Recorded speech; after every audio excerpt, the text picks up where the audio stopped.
Dando continuidade à aula de epidemiologia.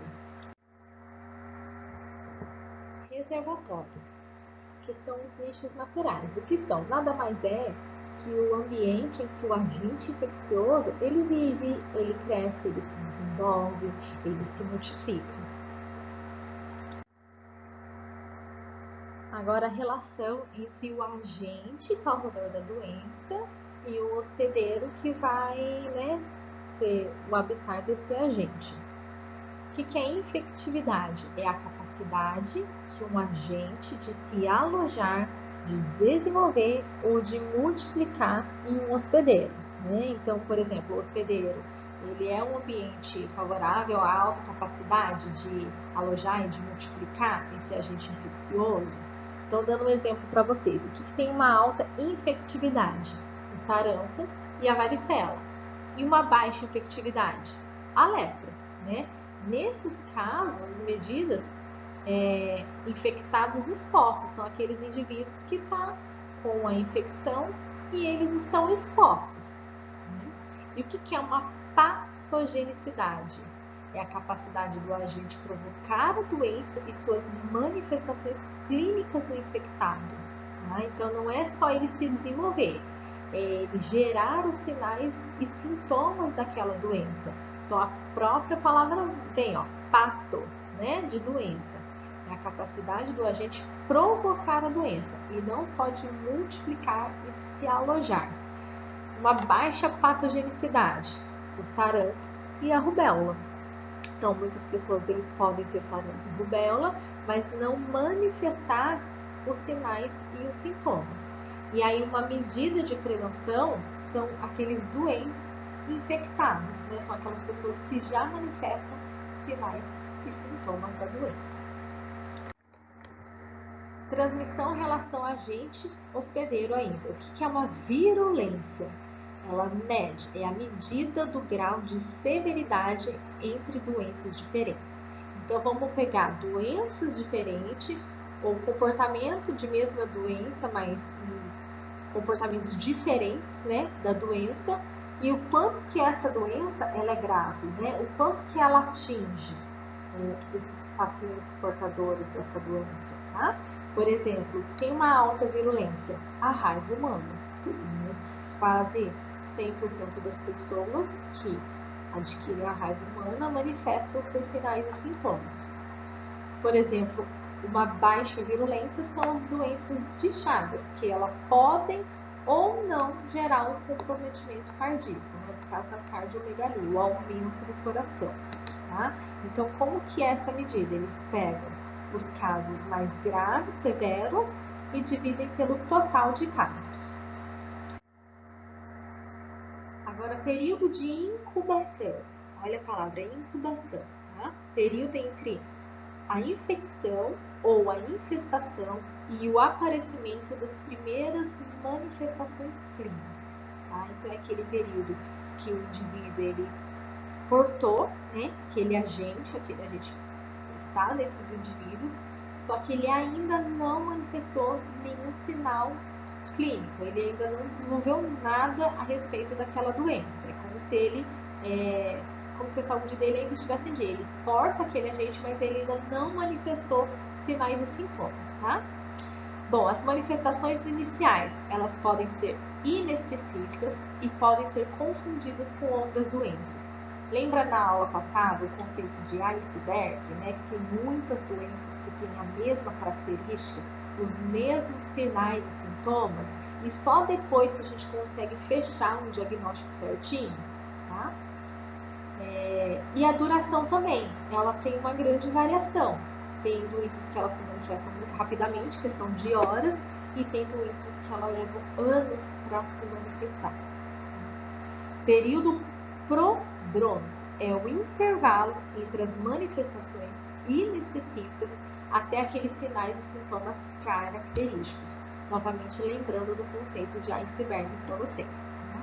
Então, assim, é gripe, é um resfriado, é H1N1, é um coronavírus, São manifestações comuns, que tem muitas manifestações, muitos sinais e sintomas comuns dessas doenças.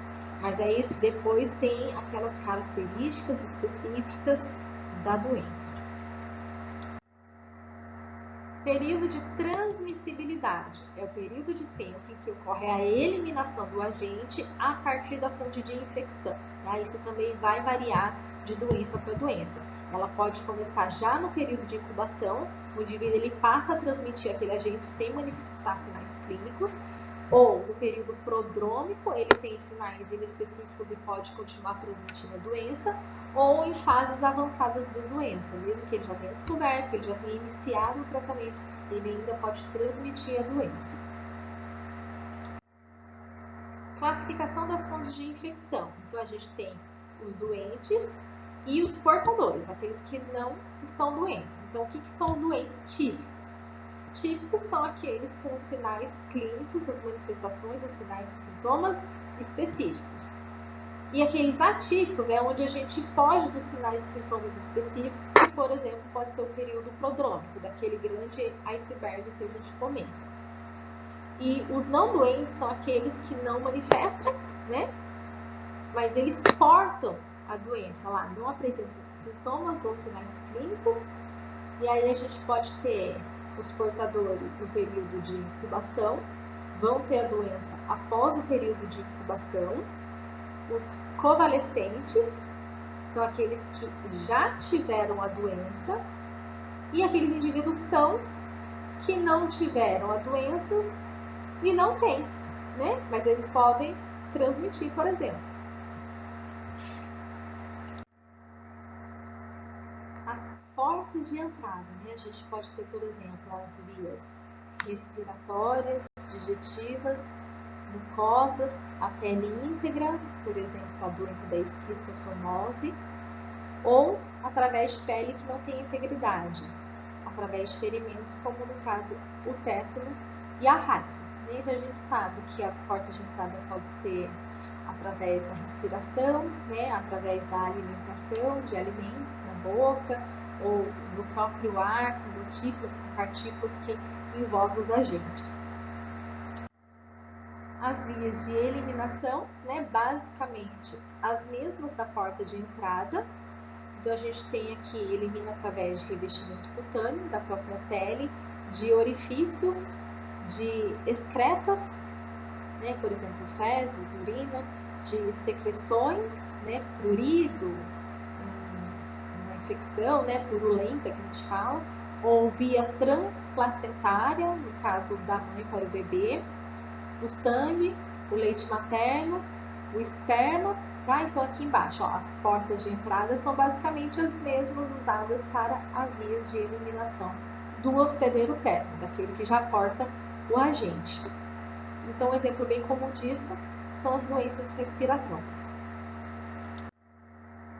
Medidas preventivas, né? É importante.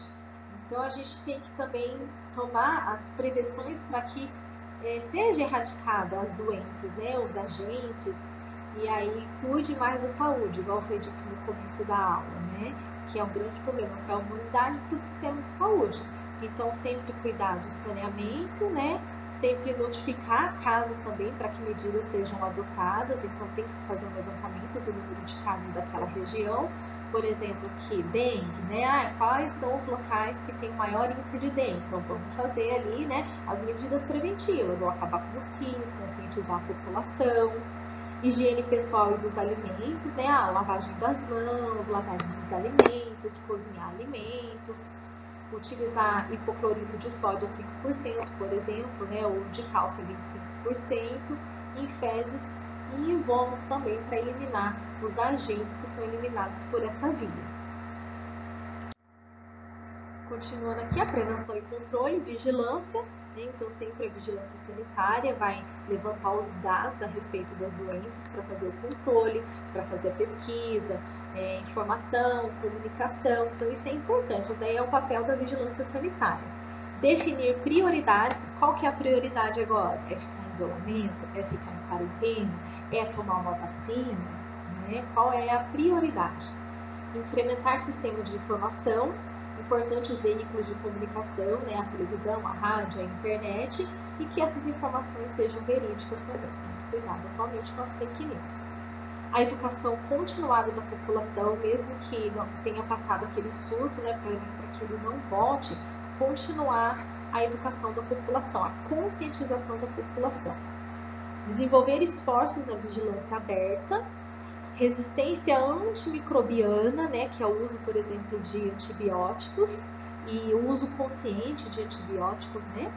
A gente sabe que agora a gente precisa de uma receita médica, essa receita ela fica retida para tomar os antibióticos e tomar da maneira correta. Reduzir o acesso da população a esses agentes, né, a essas infecções. Normas para o uso racional e recomendações para prolongar a vida útil dos antibióticos. Então é importante também esses, né, 3 últimos aí, por isso que agora tem essa nova lei de comprar antibiótico com receita, porque a gente sabe que o mau uso ele pode tornar as bactérias multiresistentes, muito resistentes. Okay? É isso, pessoal. Espero que tenham gostado. Eu fico à disposição para tirar as dúvidas. Muito obrigada.